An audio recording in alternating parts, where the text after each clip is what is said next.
Bueno, hermanos, les pido que por favor me acompañen en oración, guarden un poco de silencio los que están atrás.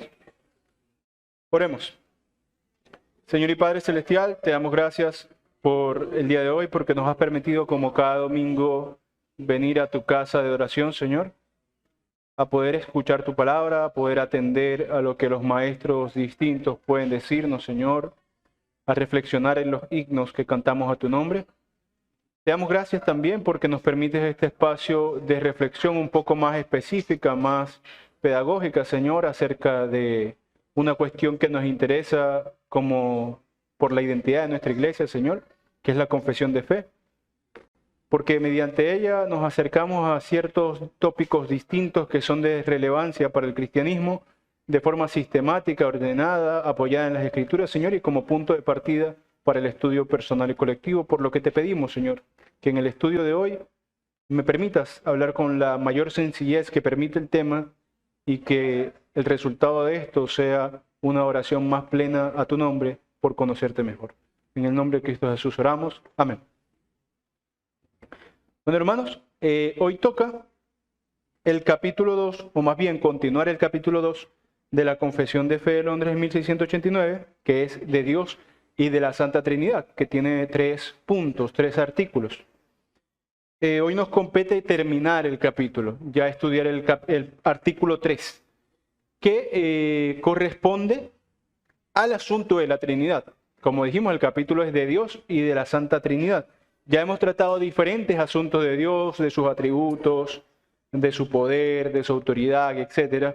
Y ahora nos compete seguir hablando de Dios, pero particularmente en la doctrina que conocemos, la doctrina de la Trinidad, para ya dar como finalizado este capítulo 2. De modo que les pido, los que tengan la confesión en mano y puedan también compartirle a quien no la tenga, que me acompañen leyendo la porción que nos toca hoy. Capítulo 2, de Dios y de la Santa Trinidad, artículo 3, es el último párrafo. Dice así: en este ser divino e infinito hay 3 subsistencias: el Padre, el Verbo o Hijo y el Espíritu Santo, de una sustancia, un poder y una eternidad, teniendo cada uno toda la esencia divina, pero la esencia indivisa. El Padre no es de nadie, ni por generación ni por procesión. El Hijo es engendrado eternamente del Padre, y el Espíritu Santo procede del Padre y del Hijo. Todos ellos son infinitos, sin embargo, y por tanto son un solo Dios, que no ha de ser dividido en naturaleza y ser, sino distinguido por varias propiedades relativas peculiares y relaciones personales. Dicha doctrina de la Trinidad es el fundamento de toda nuestra comunión con Dios y nuestra consoladora dependencia de Él. Fin de la porción. Hay varias cosas que yo quiero aclarar, porque como se darán cuenta, está lleno de términos muy específicos la exposición de lo que es la Trinidad. La primera cosa que yo quiero aclarar es que la doctrina de la Trinidad es especulativa. Y no quiero decir con especulativa el uso normal que le damos, ¿no? Como algo en lo cual se posa algún tipo de duda. No me refiero a que hay que dudar de ella, sino que para explicarla, para poder tener la capacidad de exponerla, debemos acceder al terreno de la especulación filosófica, porque la doctrina no se nos es dada tal cual en las Escrituras. Todo esto que acabamos de ver no está tal cual en las Escrituras, esto es un desarrollo, un discurso, una conceptualización. No encontramos en las Escrituras un tratado detallado acerca de la Trinidad, como sí podemos encontrar, por ejemplo, información detallada sobre la resurrección. Sobre la resurrección es más fácil hablar porque se nos detallan muchas cosas de la resurrección, de su propósito, de cómo fue posible, de los efectos que tiene. Es muy detallada la Escritura con respecto de la resurrección, pero con respecto de la Trinidad no hay tanto nivel de detalle. Lo que sí podemos encontrar en las Escrituras es el fundamento de la doctrina. Es decir, tenemos en las Escrituras que está bien fundamentado creer en esto y que las inferencias que hacemos, que es todo lo que leímos hace un momento y ahorita vamos a explicar, son justas, son razonables con respecto de las Escrituras. Hay que distinguir entonces entre lo que yo llamaré el dogma de lo que llamaré la doctrina. Digamos, para efectos prácticos, que el dogma es lo que se confiesa en sí, el aforismo. A este respecto, el dogma de la Trinidad, ¿cuál sería? Solo hay un Dios y este Dios es tripersonal. Ese es el dogma. Si me preguntan qué es la Trinidad, que Dios es uno solo, somos monoteístas, pero que este Dios es tres personas. Y esto no significa que sea tres dioses. Un solo Dios, tres personas. Eso es la Trinidad. Ese es el dogma. Eso es lo que al catecúmeno, al que cree, al que se convierte al cristianismo, uno le enseña primero. Antes de luego caminar y luego correr, primero gatea. Ese es el dogma que entiende y que aprende. Hay que diferenciar el dogma, que es simple, una declaración sencilla, de la doctrina. Que para estos efectos, digamos que cuando hablamos de doctrina, nos referimos a la exposición, a la conceptualización del dogma, a la especificación, a darle nombres, características, elementos, como lo que hicimos hace un momento. Nosotros acabamos de hacer en la lectura de la confesión una exposición doctrinal. Sobre este segundo aspecto debemos ser mucho más precavidos, porque del dogma, o sea, que Dios es uno solo y que es tres personas, estamos plenamente seguros. Ahora, de cómo esto se explica, debemos ir con cuidado, porque en parte es un misterio, en parte hay cosas que conocemos. Y las cosas que podemos conocer debemos tratarlas con cuidado. Lo que no podemos conocer debemos dejarlo en el misterio, en un misterio que se confiesa. Nosotros, los creyentes, nos caracterizamos también por ser un poco místicos, somos místicos. Nosotros confesamos misterios y confesamos otras cosas que somos capaces más o menos de dar un discurso sobre ellas. Esta es una de las doctrinas más altamente misteriosas de la Biblia, es decir, sobre las cuales no tenemos una capacidad muy grande de explicar a detalle, pero en lo amplio podemos decir algunas cosas, con mucho cuidado, por supuesto. Mientras que el dogma es inexpugnable, es irrenunciable, nadie debería negar el dogma, la doctrina, que es un acercamiento intelectual, es perfectible. Es algo en lo que debemos profundizar más y más y más y limpiar nuestro propio lenguaje de equivocaciones, etc. Como segunda cosa que quiero aclarar, es que al ser, como dije al principio, una doctrina altamente especulativa de tipo filosófico, es necesario que nosotros hagamos especulación filosófica. Y por ello debemos comprender conceptos que están estrechamente relacionados, para mi pesar, porque yo prefiero evitar clases demasiado arcanas, para mi pesar está estrechamente relacionado con la terminología aristotélica de la ontología. Muchas cosas que hemos mencionado tienen que ver con la ontología aristotélica. ¿Qué es la ontología? Esto ya lo dijimos en otras clases, el estudio del ser, de lo que es en tanto es. O sea, no es sus accidentes. Por ejemplo, el estudio del hombre, no en tanto este o aquel hombre en particular, sino del hombre en general, de lo que es ser hombre. Bueno, es un estudio ontológico del hombre. En este caso, tenemos que atender a las nociones filosóficas de la ontología propuestas por Aristóteles, porque sobre el pensamiento aristotélico se yergue el pensamiento filosófico cristiano en gran medida. De modo que debemos luchar por entender aquí ciertos términos que nos presenta la confesión. Trataré de ceñirme solamente a los términos que nos presenta la confesión y no ir más allá de ello. Aunque puede ser una tarea tediosa, también resulta útil, así que les pido paciencia e interés. Vemos que la confesión nos habla de varias cosas, de sustancia, de esencia, generación, de procesión, de engendración, de procesión, de propiedades relativas, de relaciones personales, de subsistencias. Entonces vamos a darle un tiempo a describir qué quiere decir aquí cada cosa. Y esto es importante, ¿qué quiere decir aquí? Porque las palabras de una misma se dicen muchas cosas. Cuando yo digo cómo, puede ser un conector que espera una explicación posterior, una comparación, ¿no? El blanco de la pared es como el blanco de las nubes, pero si yo digo cómo, también puedo referirme a que como, a comer. Entonces, es importante ver que vamos a hablar de las palabras según lo que en el contexto que estamos estudiando, es decir, la confesión, significa. Y como les dije, estas cosas se sostienen sobre la filosofía aristotélica, por lo que me parece prudente ver qué dice Aristóteles sobre este asunto. Y voy a abrir una cita de Aristóteles.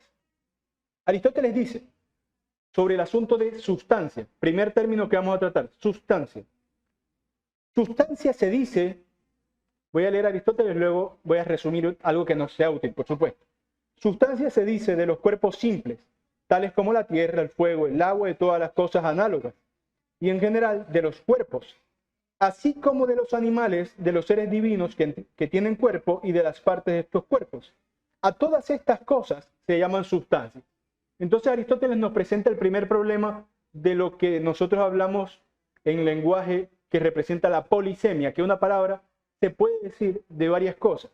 Él nos está diciendo, bueno, sustancia se dice de estas cosas. A todas estas cosas se llama sustancias porque no son los atributos de un sujeto, sino que son ellas mismas sujetos de otros seres. Y ahorita vamos a especificar en eso. Pero sigamos. Bajo otro punto de vista, o sea, de otra manera de ver la misma palabra, la sustancia es la causa intrínseca de la existencia de los seres, que no se refiere a un objeto. El alma, por ejemplo, es la sustancia del ser animado. Se da también este nombre a las partes integrantes de los seres de que hablamos, partes que lo limitan y determinan su esencia, y cuyo anonadamiento sería el anonadamiento del todo. Anonadamiento, una palabra rebuscada para referir a la reducción. Por ejemplo, cuando vamos a decir que la verdad es como una cebolla, ¿no? Que yo voy abriendo por capas y por capas. Bueno, eso es anonadar. Quitar la primera capa, estoy anonadando la cosa que estoy estudiando, estoy reduciéndola, estoy partiéndola en partes para ir a lo más profundo. Eso es el anonadamiento. Entonces, él dice, cuando yo cojo algo y lo voy reduciendo y reduciendo hasta llegar a una parte irreductible, entonces de alguna manera llego a su sustancia, a su esencia. Así la existencia del cuerpo, según algunos filósofos, dice él, depende de la superficie, la existencia de la superficie de la línea, y ascendiendo más al número, según esta doctrina, es una sustancia. Porque anonadado el número ya no hay nada, siendo él el que determina todas las cosas. Por último, dice Aristóteles, el carácter propio de cada ser, carácter cuya noción, cuya idea, es la definición del ser, es la esencia del objeto, su sustancia misma. Entonces aquí Aristóteles ya nos dio el concepto útil que necesitamos. Él dice, sustancia se dice de muchas de estas cosas. Pero, por último, lo que nosotros queremos aspirar es que el carácter propio de cada ser, cuya noción es la definición del ser, es la esencia del objeto. ¿Qué es la sustancia? Lo que se dice de un ser. Por ejemplo, el hombre es, en palabras de Aristóteles, un animal de naturaleza racional. Esa sería la sustancia del hombre, sobre lo cual no puedo ir más atrás, sino que cuando yo lo describo, describo eso. Para Aristóteles, y esto es importante, nosotros no describimos palabras. Cuando yo doy la definición de un tigre es un animal cuadrúpedo, carnívoro, etc., yo no estoy definiendo la palabra tigre. ¿Por qué? Porque esto que yo digo es verdad de tigre, de tiger o de cualquier palabra que se utilice en cualquier idioma para referirse a lo mismo. Yo lo que defino es el ser. Y para Aristóteles eso es la sustancia. ¿Y qué es la esencia? Y luego haré una síntesis entre estas dos cosas. Aristóteles dice al respecto, la esencia es el objeto de nuestro estudio porque buscamos los principios y las causas de las esencias. Si se considera, por ejemplo, si nosotros estuviéramos ahorita estudiando el universo como un conjunto de partes, la esencia sería la primera parte. O sea, el primer bloque. Si yo estudio la pared, la esencia sería en esta posición cronológica y serial de las cosas, sería el primer bloque puesto, dice Aristóteles. Si estudio el universo como una asociación, entonces la esencia sería el primer puesto, lo que haya pasado primero. Después de ella viene la cualidad, después de la cantidad. Estas dos cosas, la sustancia, está en el libro Metafísica de Aristóteles, libro 5, capítulo 8, sustancia, y lo de la metafísica está en el libro Metafísica, libro 12, capítulo 1, de la esencia. En síntesis, entonces, ¿qué nos interesa a nosotros de esto? Que lo leemos precisamente porque la confesión nos habla de esencia y de sustancia. Les vuelvo a leer la confesión. Nos dice que estas tres personas, Padre, Verbo o Hijo y Espíritu Santo, son de una sustancia, un poder y una eternidad, teniendo cada uno toda la esencia divina. En síntesis, hermanos, para el objeto de la confesión, cuando se habla de sustancia, se habla de esencia.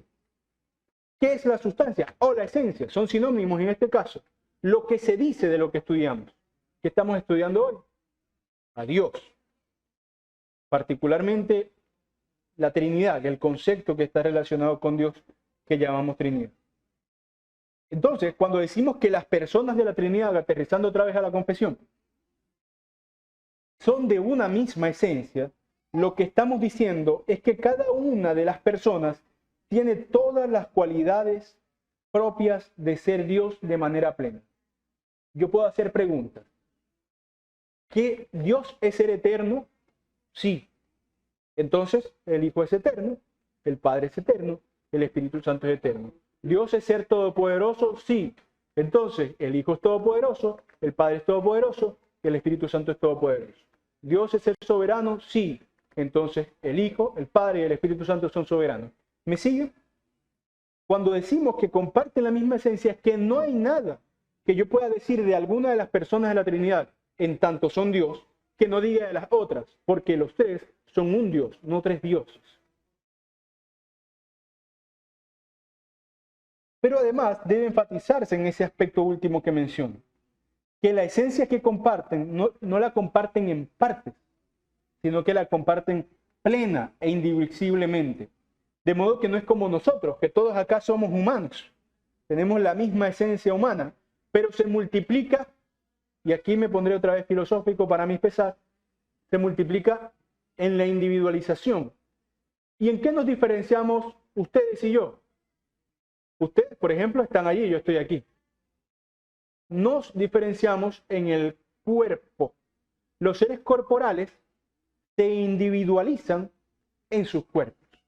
Yo puedo distinguir a este hombre de aquel hombre porque claramente no compartimos el mismo cuerpo, aunque compartimos una misma esencia.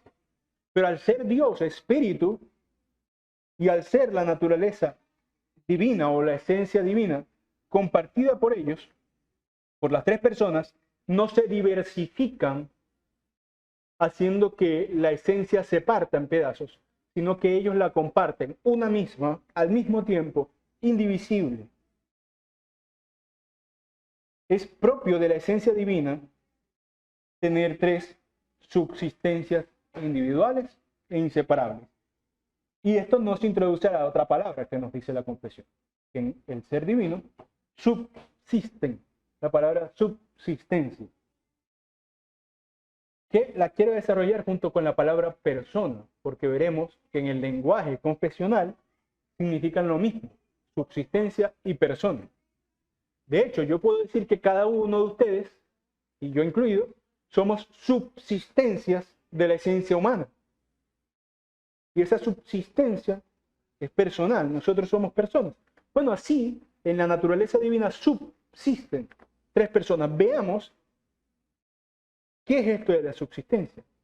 Bueno, la subsistencia se refiere a la individualización. Pero yo dije hace un momento que nosotros nos individualizamos, o sea, nos distinguimos unos de otros por el cuerpo. ¿Cómo se individualizan las personas divinas? ¿Cómo se distingue el Hijo del Padre y el Padre del Espíritu Santo? Y el Espíritu Santo del Hijo. ¿Cómo se distinguen entre ellos? Entonces, esto queda claro. Cuando hablamos de subsistencia en la confesión estamos hablando igual de personas. Ahora veamos qué dice Zacarías Ursinus al respecto de estos dos términos. Ursinus es un teólogo que ayudó a escribir la confesión del catecismo de Heidelberg. Y él hace un comentario al catecismo. Esto es el comentario al catecismo de Heidelberg, pregunta 25, respuesta 4, ¿qué significan los términos esencia, persona, Trinidad y en qué se diferencian? Él dice esto, un segmento muy corto. Persona es lo que subsiste, es individual, viviente, inteligente, incomunicable, no sostenido en otro, ni parte de otro. Entonces, de esta forma podemos decir que de un solo Dios que existe en sí mismo, el ser divino es uno solo, somos monoteístas, repito, de un solo Dios que existe en sí mismo, subsisten, es decir, hay tres individualidades que llamamos subsistencias, personas o hipóstasis. Allá donde usted escuche esto, subsistencia, persona o hipóstasis, está hablando de lo mismo, de una de las personas de la Trinidad. El ser divino subsiste en tres. ¿Qué quiere decir eso? Bueno, tres personas. Cristo es una persona divina. ¿Qué es eso? Que es una subsistencia divina. De hecho, eso lo habrán escuchado en la unión hipostática. Las dos naturalezas de Cristo se explican en la unión hipostática. ¿Qué es eso hipostática? Que Él tiene dos naturalezas, pero una persona. O sea, se unen en la hipóstasis, en la persona. Son términos sinónimos en teología. Luego podemos hablar de qué significa cada cosa en griego, en hebreo, o en latín. Pero en teología, que es lo que nos interesa hoy, en teología estamos hablando de sinónimos. Cuando hablamos de la Trinidad, hablar de subsistencia, de persona o de hipóstasis es lo mismo. En la doctrina, es decir, en la conceptualización del dogma de la Trinidad, defendida por el credo de Nicea y por la confesión, porque esta confesión no es sino heredera del credo niceno también, o sea, esta porción extiende lo que ya se cree desde Nicea, lo que el mismo Tomás de Aquino habrá dicho en algún momento, etc. Se dice que estas subsistencias se dan por sus propiedades, y aquí utilizo dos términos que la confesión utiliza y otra vez nos pondremos filosóficos. Propiedades relativas o relaciones personales, dice la confesión. Ya nos preguntamos, si nosotros nos individualizamos en cuerpo, ¿cómo se individualizan las personas de la Trinidad si no tienen cuerpo? Ya veremos entonces. La explicación a esto se da en esos dos términos, propiedad relativa o relación personal, que de nuevo vienen a ser sinónimos. Cuando hablamos de propiedad relativa en la Trinidad o de las relaciones personales de la Trinidad, estamos hablando de lo mismo. Esto respondería a la pregunta, ¿qué tiene de distinto una persona con la otra para que podamos distinguirla como sustancia individual, como subsistencia, perdón, individual? Cuando yo me acerco a la Trinidad y me pregunto, ¿qué hay de distinto en el Padre, del Hijo, y en el Hijo del Espíritu, y en el Espíritu del Padre, si los tres son todopoderosos, eternos, autoexistentes, soberanos? ¿Qué hay de distinto en ellos? Y vemos que comparten todos esos atributos porque son Dios. En estos dos términos se usan para poder responder a la pregunta ¿qué hay de distinto en ellos? ¿Cómo se distinguen las personas? Y la respuesta es que estas personas, el Padre, el Hijo y el Espíritu, se distinguen por las relaciones personales que hay en ellas o las propiedades relativas que hay en ellas. O sea, propiedades en relación al otro. Y ya lo veremos de forma clara. Por ejemplo, en la misma confesión nos dice que el Padre, y les leo otra vez textualmente, no es de nadie, ni por generación, ni por procesión, que el Hijo es engendrado por el Padre eternamente y que el Espíritu Santo procede del Padre y del Hijo. Ahí estamos viendo las relaciones y cómo son relativas las unas con las otras.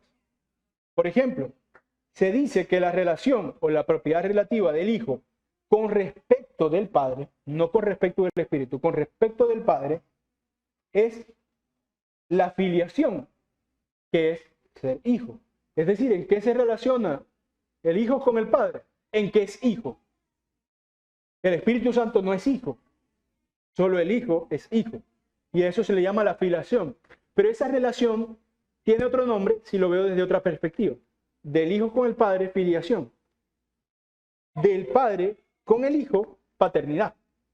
¿Cómo se relaciona el Padre con el Hijo? Bueno, en su paternidad, en que es Padre. El Padre es Padre del Hijo, no del Espíritu Santo. Ahora, aquí tenemos estas dos propiedades relativas, la filiación y la paternidad, que se dan por la operación que se llama engendración. El Hijo engendra eternamente al Padre, engendra eternamente al Hijo, y por eso el Hijo es Hijo y el Padre es Padre. Ahora, la del Espíritu Santo con respecto de las dos primeras personas es la procesión, es decir, que procede de ellos. Y esta procesión se conoce como de expiración pasiva. ¿Por qué? Porque el Espíritu procede de ellos, pero Él no se hace proceder. Él simplemente recibe la expiración. Y de las personas, Hijo y Padre, es expiración activa. O sea, ellos son los que lo hacen proceder. Ahora, para aterrizar un poco estos términos, ya vimos que la propiedad relativa simplemente es qué decimos cada uno con respecto del otro. Y al ver que de uno con respecto del otro decimos cosas distintas, vemos que se distinguen, que queríamos preguntar y dar respuesta a cómo se distinguen. ¿Qué se dice del Padre con el Hijo? Bueno, que es que tiene paternidad. Entonces ya yo distingo que hay algo que uno tiene que el otro no tiene, pero no son propiedades de la esencia divina, sino de las relaciones entre las personas. Pero a estas relaciones, Tomás de Aquino las llama actos nocionales.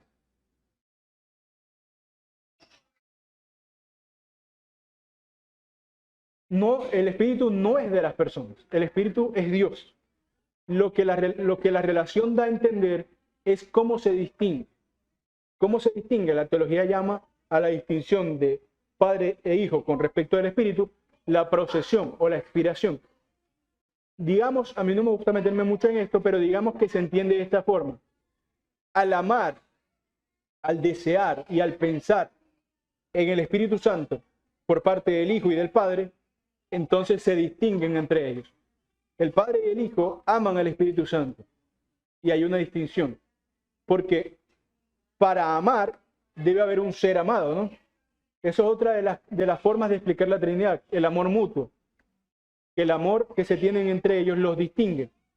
Pero esta inspiración que podemos definir como que piensan en el Espíritu Santo es lo que los distingue. O sea, no es al revés. No procede del Padre, el Padre del Espíritu Santo, ni el Hijo del Espíritu Santo, sino que el Espíritu Santo procede de ellos. Ahora, y esto lo quiero explicar ahora en un momento, esto no se da ni en el tiempo, ni cronológicamente, no se da tampoco generacionalmente. O sea, no es que uno existía primero el Padre, entonces el Padre engendra al Hijo y ahora existe el Hijo, y luego el Padre y el Hijo expiran el Espíritu Santo y ahora existe el Espíritu Santo. No, sino que los tres, por ser Dios, son eternos. Esto no sucede en el tiempo ni por sucesión, sino a lo que venía como un acto nocional, un acto de la razón, dice Tomás de Aquino, porque no sean en el tiempo, ni en la esencia divina, sino en las personas divinas. Se da desde la eternidad. Dicho de otra forma, las relaciones, y esto ya responde plenamente a la pregunta, las relaciones de las personas, lo que tratan de explicar es cómo se conocen ellas entre sí. Y al conocerse ellas entre sí, es que se distinguen. Obviamente nosotros las distinguimos por la revelación. Por la revelación es que podemos ver que se conocen entre sí. Y eso es lo único que trata de explicar las relaciones personales entre la Trinidad. Esto, para quien le interese, porque no voy a andar en ese asunto, se conoce también, o se puede explicar mejor, en lo que los teólogos llaman la pericoresis, que es una forma que viene del griego para referirse a vivir dentro de. Se dice que cada persona vive dentro de la otra, o sea, de alguna manera están compenetrados, conectados, inseparables. Y así se conocen perfectamente el uno con el otro. Ahora, este es el asunto doctrinal, filosófico. Para terminar, de forma mucho más corta, por supuesto, veamos que hay un fundamento bíblico en la doctrina. Es decir, estamos estudiando la Trinidad, pero ¿de dónde sacamos esa idea? Vamos a ver algunos textos que nos indican que Dios no es unipersonal, no es bipersonal, sino que es tripersonal. Para dar un sustento no solo filosófico, que es el que hemos hecho, sobre el cual debemos andar con cuidado, sino ahora bíblico, que es de donde inferimos que efectivamente es tres personas. La primera cosa que quiero leer es Mateo 3, del 13 al 17. Mateo 3, del 13 al 17, se narra el bautizo del Señor Jesús. Dice, entonces Jesús vino a Galilea, al Jordán, a Juan para ser bautizado por él. Pero Juan procuraba impedírselo, diciendo, yo necesito ser bautizado por ti, ¿tú vienes a mí? Pero Jesús le respondió, permítelo por ahora, porque así nos conviene cumplir toda justicia. Entonces se lo permitió. Y cuando Jesús fue bautizado, enseguida subió del agua, y he aquí los cielos fueron abiertos, y vio al Espíritu de Dios que descendía como paloma y venía sobre él. Y he aquí una voz de los cielos decía, este es mi Hijo amado, en quien tengo complacencia. Esto es un ejemplo de la concurrencia de las personas divinas. Es decir, de cómo tres individuos que se sabe de cada uno que es Dios. Hoy no nos toca hablar de la divinidad de Cristo, pero ya todos creemos aquí que Cristo es Dios.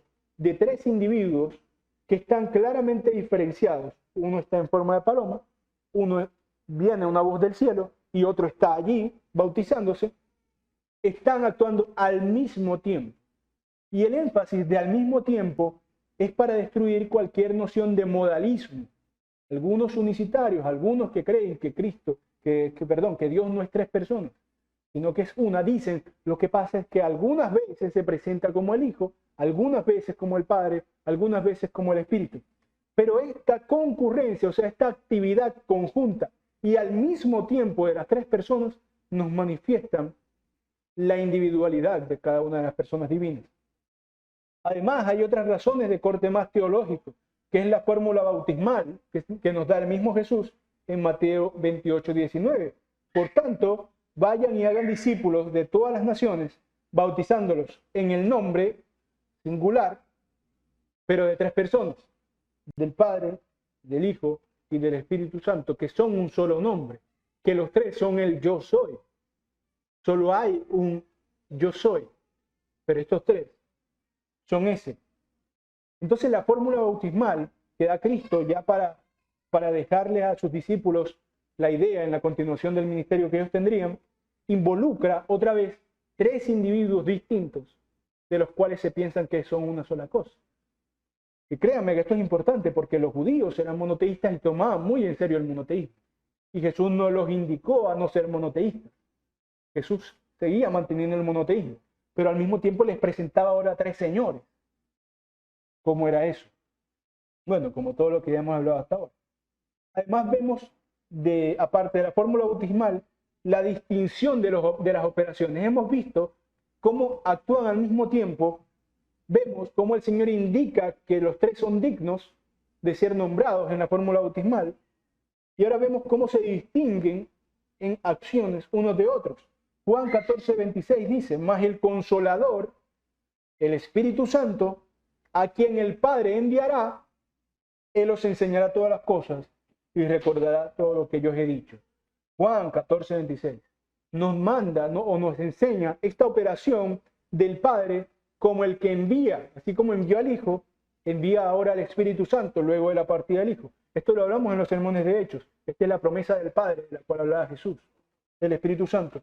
Y ahora el Hijo, que había sido comisionado a tener un ministerio terrenal, que ya estaba terminando en este momento, seguiría, y el Espíritu Santo iba a tener la acción, la operación de consolar y de recordar, de ayudar a los creyentes que quedaban acá en los tiempos de llanto. ¿Recuerdan que Jesús dijo que no había razón para llorar o para hacer ayuno mientras Él estuviera aquí? Cuando le preguntaron por qué sus discípulos no ayunaban. Pero que cuando Él se fuera sí iba a haber razón. O sea, Él sabía que cuando se fuera había razón de duelo, de tristeza, pero iba a estar el Paráclito, el Consolador. Entonces vemos que se distinguen ya no solo porque actúan al mismo tiempo de forma diferenciada, ya no solo porque son relevantes en la acción purificadora del bautismo, sino también porque cada uno tiene roles económicos, o sea, en la historia, en la relación con la iglesia, tiene roles económicos particulares, distintos, aunque actúen en conjunto. O sea, el Espíritu viene a consolar, pero viene a consolar porque es enviado por el Padre. Y el Padre también nos da consuelo a través del Espíritu. Y viene a recordar no lo de sí mismo, sino lo que dijo el Hijo. Pero el Hijo nos dice que Él no decía lo que Él quería decir, sino que decía lo que el Padre le dijo que dijera. O sea, no hay nada que ninguna de las personas haga por sí misma y en sí misma, pero sí tienen operaciones económicamente en la revelación, en la acción con la iglesia, en su relación, distintas, distinguidas, claras. El Padre no murió en la cruz, por ejemplo, ni el Espíritu Santo. Cristo, el Hijo, murió en la cruz y solo Él. Aunque se puede decir que Dios murió en la cruz. De hecho, creo que hoy lo cantamos, ¿no? Grande misterio, Dios en el inmortal. Entregó su ser. Grande misterio, porque el inmortal murió. ¿Cómo es eso? Bueno, una persona de la Trinidad padeció eso, pero esa persona es Dios. Además, entonces, de que actúan al mismo tiempo, por lo que se distingue, que no van cambiando de forma, sino que se ven al mismo tiempo, que nos bautizamos en el nombre de las tres personas, que tienen, digamos, acciones distintas. También está la fórmula apostólica, la insistencia apostólica, particularmente el apóstol Pablo, no por nada especial, sino porque es el del que más tenemos información o más libros en las Escrituras, la insistencia apostólica de introducir o de mencionar a las tres personas. Segunda a los Corintios 13:14, segunda a los Corintios 13:14 dice, en su fórmula de despedida, y esto muchas veces lo leemos también, algo parecido, la gracia del Señor Jesucristo, el amor de Dios y la comunión del Espíritu Santo sean con todos vosotros. Entonces, de alguna forma, estas tres personas se le atribuyen cosas que se le atribuyen a Dios. Porque ¿quién es el Dios de toda gracia? Dios solamente, ¿no? Pero aquí dice que la gracia es de Jesucristo. ¿Quién es el que es amor? Dios. Pero dicen, bueno, el amor de Dios. ¿Y quién es el que une a la iglesia bajo sí? Que nosotros somos un cuerpo en Cristo, dice Pablo. Jesús, ¿verdad? Cristo. Pero aquí dice la comunión, o sea, la unión que se nos brinda el Espíritu Santo. Entonces nos manifiesta esta tripersonalidad del solo y único Dios. Y en este caso, por cierto, como detalle, cuando habla de Dios, se refiere al Padre, porque es común en el lenguaje apostólico intercambiarlo, porque es la forma más frecuente que tenían. Recuerden que ellos oran a Dios. Cuando Jesús les enseñó a orar, ¿qué dice? Padre nuestro. Eran intercambiables. Al Señor, a Jesús, también le daban un título divino, pero con otra palabra. Curios. Señor. Y al Espíritu Santo, bueno, ya él sí se refería como el Espíritu Santo. Entonces, Pablo insiste en esta bendición final en mencionar a las tres personas. Y esto no lo hace aisladamente, sino que siempre insiste en el mensaje cristiano y evangélico en mencionar a las tres personas. Nos da ejemplos en que las obras de las personas divinas convergen y se atribuyen unas a las otras. Por ejemplo, les decía, la gracia que viene de lo alto se le atribuye a Cristo porque Él también la da. Es decir, hay una mezcla porque son un mismo Dios.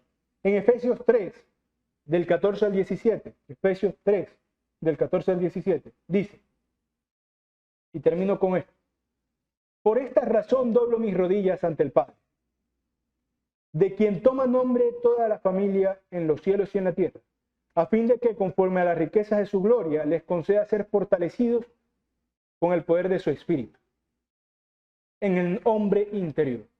Doblo mis rodillas ante el Padre para que con el poder de su espíritu sean fortalecidos, para que Cristo habite, en sus corazones por medio de la fe, de modo que siendo arraigados y fundamentados por el amor, etcétera, etcétera. Entonces, esta habitación o este poder del Espíritu que se le pide al Padre se manifiesta en la habitación del Hijo en el corazón. Y en otros textos veremos que quien habita en nuestros corazones o a quien recibimos es el Espíritu. Pero aquí Pablo nos dice que habita en nuestros corazones y recibimos a Cristo. ¿Por qué? Porque en el sentido esencial de que son Dios, son indistinguibles los unos de los otros.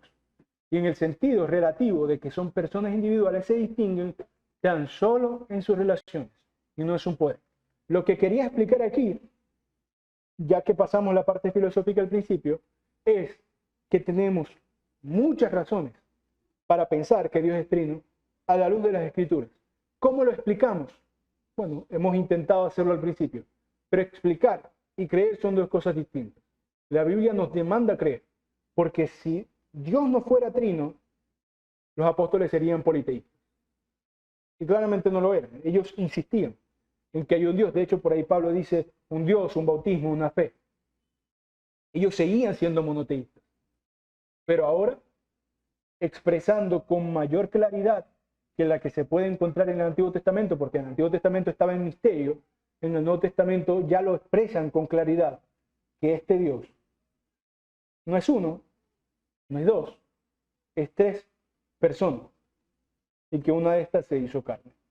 Entonces, bueno, esto concluye el capítulo 2 de la confesión, que trataba sobre Dios, o sea, sobre los atributos divinos, y sobre esta particularidad que tiene Dios de ser tres personas.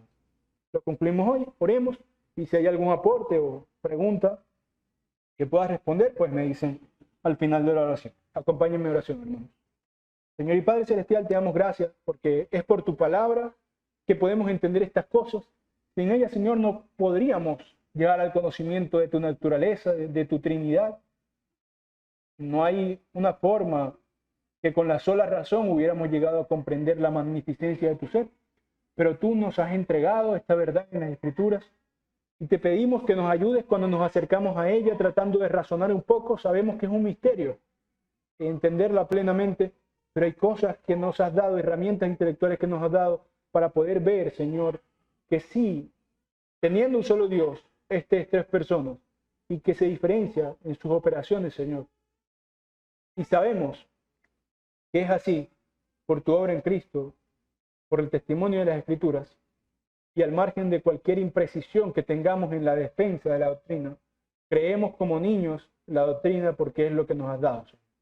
En el nombre de Cristo Jesús oramos y te pedimos que esta verdad nos ayude a adorarte mejor, a pedirte mejor, a distinguir, Señor, tu obra en la historia y poder tener una mejor forma de defender cuando personas impenitentes o maliciosas quieran burlar nuestra fe por no entender este grande misterio.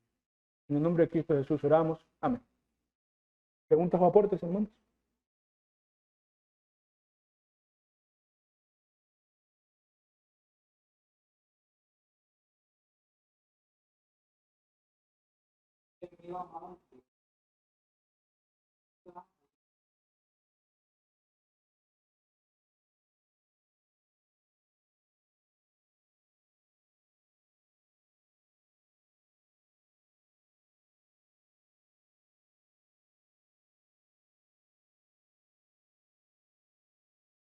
Y el modalismo, eso lo mencionamos en su momento.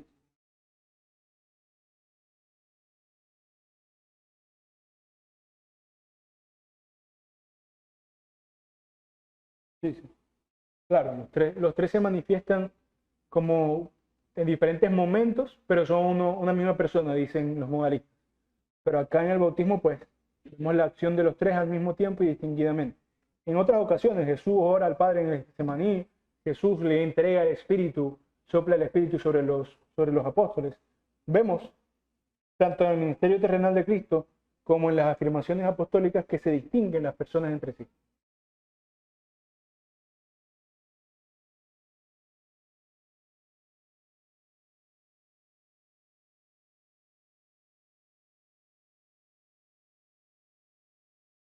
Falso. Porque eso no, esta forma de expresarse, si bien yo podría tomar de esas tres palabras y explicar cosas sobre ellas, decir, bueno, mira, que Jesús actúa de esta manera, entonces puede ser que cuando nos hablan de Jesús, lo que nos están hablando es de esa particular manera de actuar en Dios, y cuando nos hablan del Espíritu Santo, lo que nos están hablando es de cómo Dios obra en el corazón, y cuando nos hablan del Padre, lo que nos están hablando es de cómo Dios se relaciona desde los cielos con los hombres. Yo puedo, por artificios del lenguaje, por sofismas, inventar cualquier cosa. Lo cierto es que la Biblia nos presenta tres individuos, o sea, distinguibles unos de los otros, a los que se le llaman Dios. Y que, si bien es verdad que tienen operaciones puntualmente diferentes, como vimos al final, también es verdad que muchas veces en todas las operaciones los tres actúan. O sea, ninguno de ellos hace nada por sí mismo, sino que los tres siempre están en todas sus operaciones. Fíjate que el Consolador nos consuela, pero Cristo también nos consuela. Cristo también es llamado el Paráclito, así como él mismo llama el Paráclito.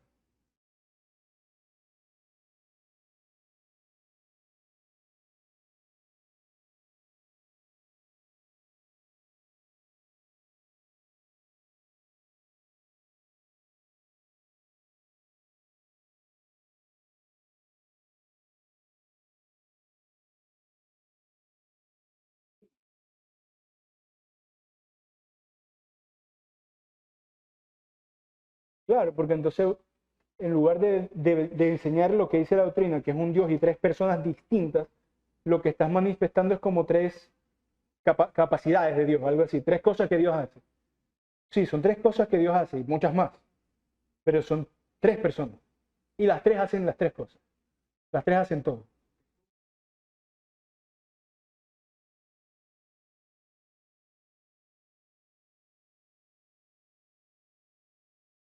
Claro, eso es modalismo, modalismo.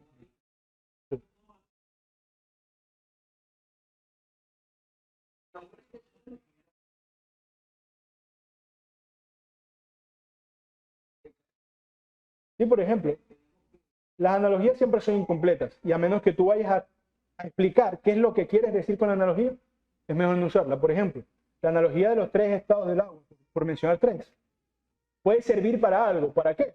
Para decir que estas tres cosas que se ven como individuales en realidad comparten una misma esencia, no son agua, agua líquida, gaseosa o hielo. Entonces me enseña algo, pero no me sirve por completo porque deja otra cosa por fuera, que es que las tres personas no son alternadas, o sea, no es que a veces hijo, a veces padre, a veces espíritu, es que las tres personas son al mismo tiempo tres personas, los tres son Dios.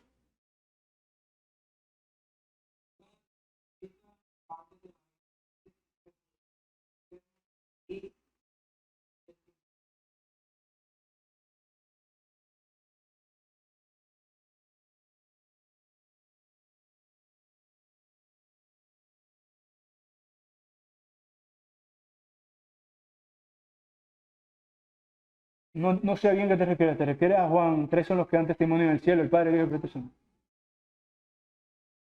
Bueno, cuando se habla también del Consejo Eterno, también se mete a los ángeles. En realidad lo que está hablando de todas estas criaturas que de alguna manera por fuera de nosotros tienen o son testigos de Cristo.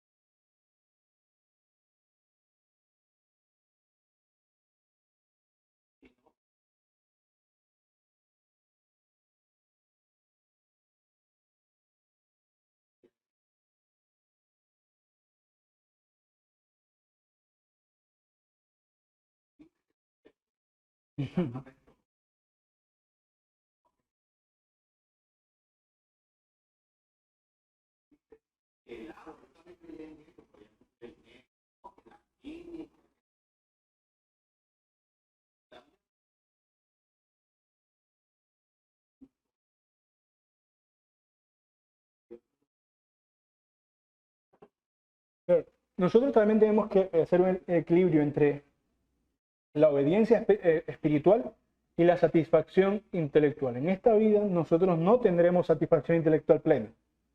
De hecho, Pablo dice que él aspiraba, una de las cosas que aspiraba de esta venida de Cristo, de la renovación de todas las cosas, es que, que conocerá como es conocido plenamente, no por espejo. Ya no era borroso, ahora era claro. Mientras tanto, vemos borroso.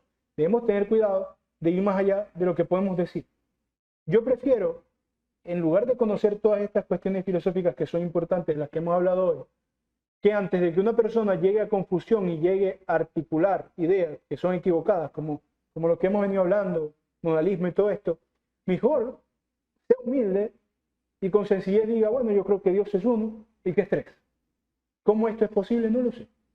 ¿Cómo esto se da? No lo sé.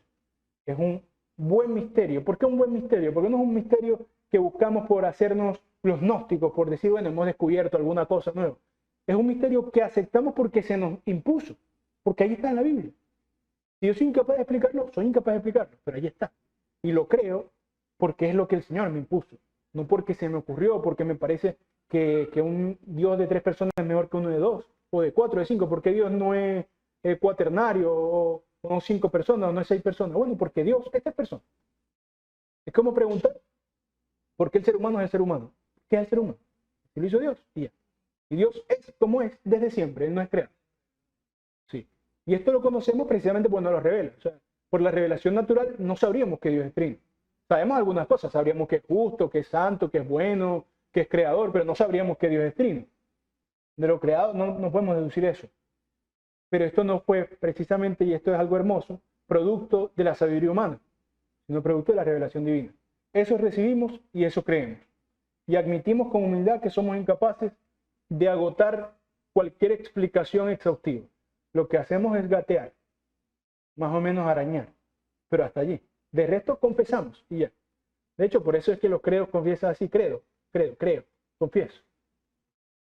Entonces, bueno, hermanos, ya terminamos el capítulo 2. La próxima va a tener algún aporte.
Amén. Bueno, estamos despedidos, hermano.